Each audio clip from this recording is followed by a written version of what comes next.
ఇప్పుడు ప్రేక్షకుల్లో మాట చెప్పాలంటే ప్రేక్షకుల్లో మార్చింది.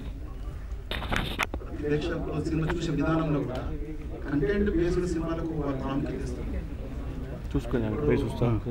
ఈ సినిమా కూడా నేను బాబీ గారి సినిమా, బాలేబాబు గారి సినిమా, బాబీ గారు ఒకసారి వచ్చి మన డైరెక్టర్ గారు మాల్యాద్రి గారు వచ్చి ఒక కంటెంట్ చెప్పడం అంటే ద్వాపర యుగం నుంచి కలియుగానికి, అంటే అధునాతనం నుంచి సనాతనానికి ఎట్లా కనెక్టివిటీ అంటే అప్పుడున్నది ఇప్పుడున్నది సేమ్.